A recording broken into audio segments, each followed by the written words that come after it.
Hello दोस्तों, नमस्कार। अभी की सबसे बड़ी खबर आ रही है, जहां भारतीय सीमा पर लंबे समय तक तैनात रहेंगे चीनी सैनिक। युद्ध का खतरा रहेगा बरकरार। जी हां, बताएंगे आखिर किस रिपोर्ट में ये बड़ा दावा हुआ है, तो वही बताएंगे। Made in China drone Pakistan की ओर से पंजाब आया। जी हां, साथ में पीले पैकेट में क्या लेकर आया, सबसे पहले बताएंगे। तो वही मोदी की रूस यात्रा से इतना चिढ़ गया अमेरिका, आखिर क्यों दे रहा धमकी। पुतिन की हुई बल्ले बल्ले, बताएंगे दोस्तों। एक से एक बड़ी खबर आपको, बस आप वीडियो के अंत तक बने रहिएगा। और खबरों में आगे बढ़ने से पहले अपने देश भारत का पुरजोर समर्थन करते हैं तो वीडियो को लाइक करके, चैनल को सब्सक्राइब करके, बेल आइकन दबा के कमेंट में जय हिंद अवश्य कह दीजिएगा। बात करें पहली बड़ी खबर की, जहां भारतीय सीमा पर लंबे समय तक तैनात रहेंगे चीनी सैनिक। रिपोर्ट में बड़ा दावा, युद्ध का खतरा बरकरार। बता दें, रशिया, यूक्रेन और इजराइल हमास युद्ध के बीच लद्दाख में भारत चीन के बीच जारी तनाव की खबरें सुर्खियों से नदारद भले ही हो गई हैं, लेकिन सीमा पर दोनों देशों के बीच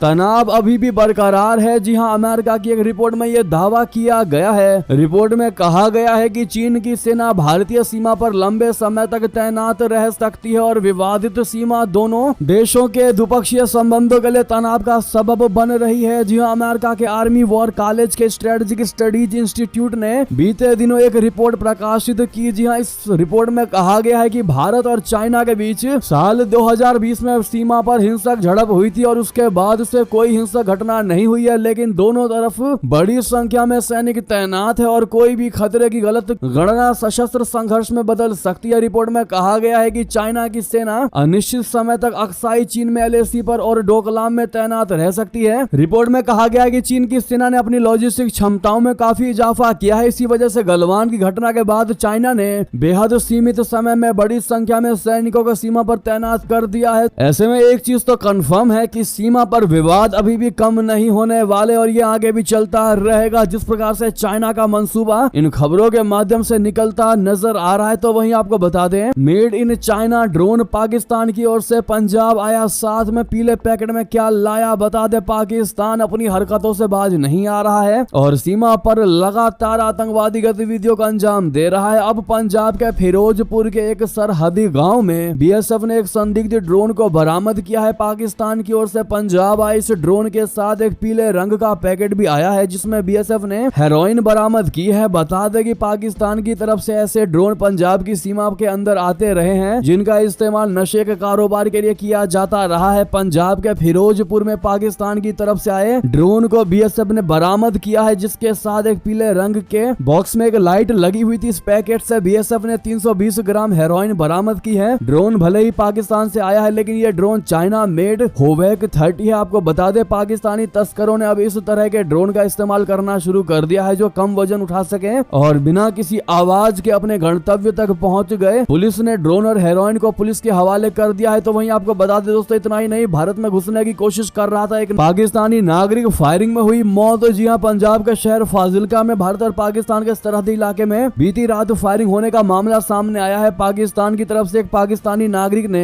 बीती रात भारत पाकिस्तान सीमा पर पार करके घुसपैठ करने की कोशिश की। हालांकि भारत पाकिस्तान सरहद पर तैनात बीएसएफ जवानों ने उसे अलर्ट किया और उसे रुकने का इशारा किया। इसके बावजूद जब वो नहीं माना और वो भारत पाकिस्तान सीमा में दाखिल होने लगा, तो बीएसएफ ने फायरिंग कर दी। बीएसएफ की फायरिंग से पाकिस्तान के नागरिक को 3 गोलियां लगी और उसकी मौत हो गई। ये कार्रवाई भारत पाकिस्तान सरहद पर तैनात बीएसएफ की 55 बटालियन ने की। जी हाँ, बाद में मृतक की तलाशी ली गई, जिसमें उसके पास से कोई हथियार तो बरामद नहीं हुआ, लेकिन उसके पास से कुछ सिगरेट जरूर बरामद हुई। तो वहीं बता दें, मोदी की रूस यात्रा से इतना क्यों चिढ़ गया है अमेरिका, देने लगा धमकी पुतिन की हुई लेकिन बल्ले बल्ले। दरअसल प्रधानमंत्री नरेंद्र मोदी जी अगले सप्ताह राष्ट्रपति व्लादिमीर पुतिन से बातचीत के लिए रूस जा रहे हैं। ये रूस के 2022 में यूक्रेन पर आक्रमण के बाद से उनकी पहली यात्रा है। ये यात्रा इसलिए भी महत्वपूर्ण है क्योंकि मोदी जी और पुतिन दोनों ने अपने अपने देशों में हुए चुनावों में एक बार फिर जीत हासिल की है। पुतिन के नए कार्यकाल के शुरू होने के बाद ये किसी बड़े वैश्विक नेता की पहली रूस यात्रा भी है, जिससे रूसी राष्ट्रपति को बहिष्कृत करने के पश्चिमी प्रयासों का मुकाबला करने में मदद मिलेगी। पुतिन ने चुनाव जीतने के बाद पहली यात्रा के तौर पर चीन को चुना था, जिससे दोनों देशों के संबंधों में आई तेजी के तौर पर देखा गया। हालांकि मोदी की रूस यात्रा को लेकर अमेरिका खुश नहीं है। भारत में अमेरिकी राजदूत ने तो भारतीय कंपनियों को प्रतिबंधों की धमकी तक दे डाली। तो वहीं वहीं बता दें आखिर ये क्या हुआ, ब्रिटेन चुनाव में ऋषि सुनक के खिलाफ हुए भारतीय नहीं देंगे वोट, कहा। जी हां, बता दें बड़ी और ब्रेकिंग खबर, मंदिर में जाना और बार बार हिंदू व भारतीय शब्द का इस्तेमाल करना भी ऋषि सुनक के लिए फायदेमंद साबित होता दिखाई नहीं दे रहा। जी हां, ब्रिटेन में 4 जुलाई को वोटिंग से पहले ही सुनक को झटका लगा है। अब उनके ऊपर हार का बड़ा खतरा मंडरा रहा है। इसके पीछे का सबसे बड़ा कारण भी भारतीय है। जी हां, सर्वे में खुलासा हुआ है कि 65% भारतीय ऋषि सुनक की पार्टी को वोट नहीं देना चाहते। यू गवर्नमेंट की रिपोर्ट के मुताबिक 65% भारतीय वोटर सुनक की कंजर्वेटिव पार्टी के खिलाफ हो चुके हैं। ब्रिटेन में लगभग 25 लाख भारतीय ऐसे हैं जो वोट के लिए योग्य हैं। सर्वे में शामिल भारतीय लोगों का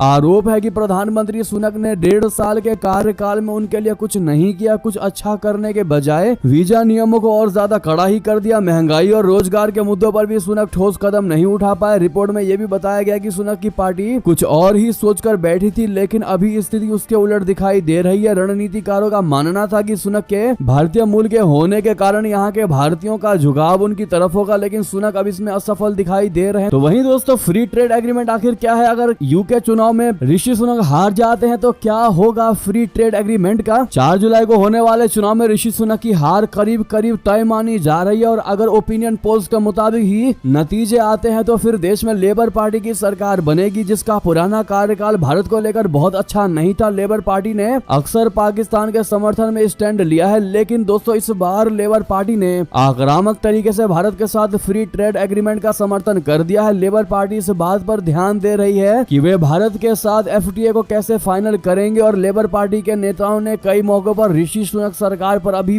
तक एफटीए न होने को लेकर भी निशाना साधा है। तो दोस्तों वहीं आपको बता दें, लेकिन आप लोग क्या चाहते हैं, ऋषि सुनक दोबारा जीते या ना जीते, बताइएगा जरूर। तो वहीं नेपाल में नई सरकार प्रचंड को हटाने के लिए कॉमरेड ओली और नेपाली कांग्रेस ने मिलाया हाथ। जी हां, नेपाल में सियासी उठापटक मची हुई है। देश की 2 सबसे बड़ी पार्टियों नेपाली कांग्रेस और सीपीएन यूएमएल ने आपस में समझौता कर लिया है। पार्टियों ने मौजूदा प्रधानमंत्री पुष्प कमल दहल प्रचंड के नेतृत्व वाली गठबंधन सरकार को उखाड़ फेंकने की ठान ली है। इसके लिए दोनों पार्टियों ने एक नई राष्ट्रीय आम सहमति सरकार बनाने के लिए आधी रात को सत्ता साझाकरण समझौते पर हस्ताक्षर किए हैं। पूर्व विदेश मंत्री नारायण प्रकाश सऊद के मुताबिक नेपाली कांग्रेस के अध्यक्ष शेर बहादुर देउवा और नेपाल कम्युनिस्ट पार्टी एकीकृत मार्क्सवादी लेनिनवादी के अध्यक्ष और पूर्व प्रधानमंत्री कॉमरेड केपी शर्मा ओली के बीच सोमवार आधी रात को एक नया गठबंधन बनाने पर सहमति बन गई। नेपाली कांग्रेस के केंद्रीय सदस्य सऊद ने कहा है कि 78 वर्षीय देउवा और 72 वर्षीय ओली ने संसद के बचे हुए कार्यकाल के लिए प्रधानमंत्री पद को बारी बारी से साझा करने पर सहमति व्यक्त की है। तो वहीं बता दें, राफेल से डरा पाकिस्तान, JF-17 फाइटर जेट को परमाणु मिसाइल राड से किया लैस, भारत के लिए बड़े ही खतरे की है ये खबर। जी हां, भारत के फ्रांसीसी राफेल फाइटर जेट शामिल करने के बाद पाकिस्तान घबराया हुआ है। पाकिस्तान की वायुसेना अब अपने JF-17 थंडर फाइटर जेट को अपग्रेड करने में जुट गई है ताकि परमाणु मिशन के लिए उसको तैयार किया जा सके। पाकिस्तान लगातार अपने परमाणु हथियार कार्यक्रम को लेकर अस्पष्ट रहा है। JF-17 फाइटर जेट को चीन और पाकिस्तान ने मिलकर बनाया है और लंबे समय से ऐसी अटकलें थी कि इसे परमाणु हमला करने के लिए बनाया गया है। हाल में आई इस ऐसी तस्वीर से इस बात की पुष्टि हुई है कि JF-17 फाइटर जेट को टैक्टिकल न्यूक्लियर मिसाइल से लैस कर दिया गया है। इस मिसाइल का नाम राड है। अमेरिकी परमाणु वैज्ञानिकों ने पाकिस्तानी फाइटर जेट की क्षमता को लेकर यह खुलासा किया। तो वहीं बता दें, ईरान में दौड़ेगी भारत की ट्रेन, रशिया से अफगानिस्तान तक रास्ता होगा साफ, मुंह देखता रह जाएगा पाकिस्तान। जी हां, भारत और ईरान चाबहार बंदरगाह से जहेदान शहर के बीच नए रेल मार्ग को तेजी से बनाने की योजना बना रहे हैं। इस रेल मार्ग से रणनीतिक रूप से महत्वपूर्ण ईरानी बंदरगाह चाबहार अंतरराष्ट्रीय उत्तर दक्षिण ट्रांसपोर्ट कॉरिडोर यानी INSTC के लिए प्रवेश द्वार बन जाएगा। ये कॉरिडोर मध्य एशियाई और यूरेशियाई देशों को व्यापार का मुख्य रास्ता मुहैया कराएगा जो कैस्पियन सागर के पूर्वी तरफ स्थित है। इसमें रशिया भी शामिल है जो अभी पश्चिमी देशों के प्रतिबंधों से बचने के लिए इस मार्ग से भारत संग व्यापार करने लगा है। इस कॉरिडोर के बनने से अफगानिस्तान का भी अरब महासागर से सीधा संपर्क हो जाएगा और उसकी पाकिस्तान के कराची पोर्ट पर से निर्भरता खत्म हो जाएगी। जी हां, तो वहीं आपको बता दें, भारत 4 आसियान देशों के साथ सीमा पार बनाएगा रिटेल पेमेंट प्लेटफॉर्म, RBI ने किया करार। जी हां, भारत प्रोजेक्ट नेक्सस में शामिल हो गया है जो एक बहुपक्षीय अंतरराष्ट्रीय पहल है जिसका उद्देश्य विभिन्न देशों की भुगतान प्रणालियों को आपस में जोड़कर तत्काल सीमा पार खुदरा भुगतान को सक्षम बनाना है। नेक्सस की अवधारणा बैंक फॉर इंटरनेशनल सेटलमेंट्स के इनोवेशन हब द्वारा 4 आसियान देशों बोले तो मलेशिया, फिलीपींस, सिंगापुर और थाईलैंड और भारत की भुगतान प्रणालियों को जोड़ने के लिए की गई थी, जो इस प्लेटफॉर्म के संस्थापक सदस्य और पहले प्रस्तावक देश होंगे। तो वहीं बता दे, पाकिस्तान का खूनी कानून 24 चर्च फूंकने वाली इस्लामिक भीड़ को छोड़ा। इस निंदा के आरोप में ईसाई युवक को मौत की सजा। जी हां, पाकिस्तान की एक अदालत ने सोशल मीडिया पर कथित इस निंदात्मक पोस्ट के लिए एक ईसाई युवक को मौत की सजा सुनाई है। उस शख्स पर आरोप है कि उसके अपमानजनक पोस्ट की वजह से मुसलमान भड़क गए और उन्होंने पिछले साल अगस्त में पंजाब के फैसलाबाद में चर्चों पर हमला कर दिया। कोर्ट ने कहा कि ईसाई शख्स इस घटना के लिए जिम्मेदार है और उसके उकसावे की वजह से भीड़ ने 24 चर्चों के साथ दर्जनों ईसाई समुदाय के लोगों के घर को जलाया। वहीं कोर्ट ने चर्च फूंकने वाले लोगों के खिलाफ अभी तक कोई कार्रवाई नहीं की है। पाकिस्तानी कोर्ट का फैसला एक बार फिर इस बात को रेखांकित करता है कि देश में इस निंदा कानूनों का इस्तेमाल अल्पसंख्यकों को निशाना बनाने के लिए कैसे किया जाता है। तो वहीं बता दें, तालिबान सरकार को मान्यता नहीं। जी हां, कतर की मीटिंग के बाद बोला संयुक्त राष्ट्र, तालिबानी प्रशासन को दे दिया बड़ा झटका। जी हां, अफगानिस्तान के साथ जुड़ाव बढ़ाने वाली संयुक्त राष्ट्र और तालिबान के बीच एक मीटिंग कतर में हुई। इसको लेकर संयुक्त राष्ट्र के एक अधिकारी ने साफ कह दिया है कि यह मीटिंग सरकार को मान्यता के रूप में तब्दील नहीं होती है। कतर की राजधानी दोहा में रविवार और सोमवार को पहली बार तालिबान प्रशासन के प्रतिनिधियों ने संयुक्त राष्ट्र प्रायोजित बैठक में भाग लिया। इसमें लगभग 2 दर्जन देशों के दूत मौजूद थे। तालिबान को पहली बैठक में आमंत्रित नहीं किया गया था। संयुक्त राष्ट्र महासचिव एंटोनियो गुटेरस ने कहा कि फरवरी में दूसरी बैठक में भाग लेने के लिए अस्वीकार्य शर्तें रखी गई थी। तालिबान ने मांग की थी कि अफगान सिविल सोसाइटी के लोगों को बातचीत से बाहर रखा जाए और तालिबान के साथ वैसा ही व्यवहार किया जाए। दोस्तों, तो वहीं आपको बता दें, भारत पाकिस्तान के तनावपूर्ण रिश्ते के बीच आएगा क्या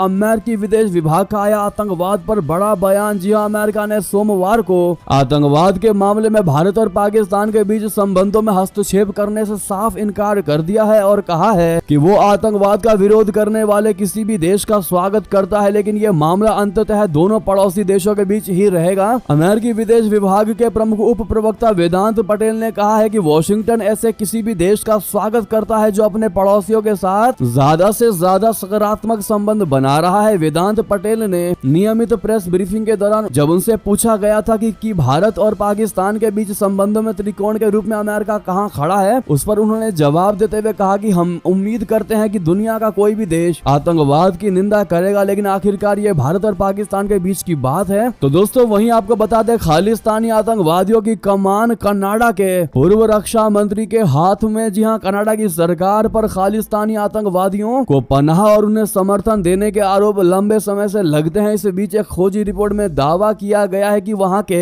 एक प्रभावशाली मंत्री के हाथों में खालिस्तानी आतंकवादियों की कमान है। इस राजनेता का नाम है हरजीत सज्जन। वो कई अहम संगठनों का प्रमुख है। वो कनाडा के किंग्स प्रीवी काउंसिल और पैसिफिक इकोनॉमिक डेवलपमेंट एजेंसी का अध्यक्ष है। वो कुंदन सज्जन का बेटा है। कुंदन सज्जन वर्ल्ड सिख ऑर्गेनाइजेशन के प्रमुख रह चुके हैं। तो वहीं बता दे, ट्रंप का बहुत बड़ा दावा, कहा 1 दिन में खत्म करवा सकता हूं यूक्रेन का युद्ध। रशिया ने कहा ये नामुमकिन। जी हां, अमेरिका के पूर्व राष्ट्रपति डोनाल्ड ट्रंप ने बार बार कहा है कि अगर वो दोबारा राष्ट्रपति चुने जाते हैं तो 1 दिन में रशिया और यूक्रेन के बीच युद्ध का समाधान निकाल सकते हैं। बहरहाल, संयुक्त राष्ट्र में रशिया के राजदूत का कहना है कि यह नामुमकिन है, ट्रंप ऐसा नहीं कर सकते। रिपब्लिकन पार्टी की ओर से राष्ट्रपति पद के संभावित उम्मीदवार के दावे के बारे में पूछे जाने पर रूसी राजदूत वजीली निम्बिंजिया ने सोमवार को पत्रकारों से कहा कि यूक्रेन का संकट 1 दिन में हल नहीं किया जा सकता। क्या लगता है दोस्तों आपको, क्या ट्रंप ये पॉसिबल कर सकते हैं? यह बिल्कुल भी नहीं। अपनी राय अवश्य दीजिएगा। साथ ही साथ आपको बता दें, उत्तर प्रदेश के हाथरस से बहुत बड़ी खबर निकलकर सामने आ रही है दोस्तों, जहां पर भगदड़ में 23 महिलाओं समेत 3 बच्चों समेत 27 की मौत की बड़ी खबर। कईयों के घायल होने की भी खबर है। आपको बता दें, उत्तर प्रदेश के हाथरस स्थित रति भानपुर में सत्संग के दौरान भगदड़ मच गई। भगदड़ मचने से 27 लोगों की मौत हो गई और हादसे में कई महिलाओं और बच्चों के भी घायल होने की खबर है। इस हादसे पर संज्ञान लेते हुए मुख्यमंत्री कार्यालय ने जिला प्रशासन को घायलों को तत्काल अस्पताल पहुंचाकर उनके उपचार कराने और मौके पर राहत कार्य में तेजी लाने के निर्देश दिए हैं और जांच की भी बात की गई। आपको बता दें, किसी खबरों में कहीं पर 70 लोगों की मौत की खबर बताई बताई जा रही है तो कहीं 40 लोगों के मौत की खबर बताई जा रही है। दोस्तों दैनिक जागरण का आप ये स्क्रीनशॉट देख पा रहे हो जहाँ 70 की मौत की बात बताई जा रही है, तो वहीं आज तक 23 महिलाओं समेत 3 बच्चों कुल 27 की मौत बता रहा है। ऐसे में ये संख्याएं बढ़ भी सकती हैं। एक्यूरेट मौत की जानकारी नहीं आई है, लेकिन दोस्तों इसका रूट कॉज क्या है, क्यों ये भगदड़ हुई, इसका असली कारण निकलकर सामने नहीं आया। लेकिन बताया जा रहा है कि गर्मी का माहौल था, लेकिन हमें नहीं लगता कि ये कोई कारण हो सकता है। ऐसे में आपकी क्या राय है दोस्तों, इस पर अपनी राय अवश्य दीजिएगा। अगर आप भी मानते हैं कि जब तक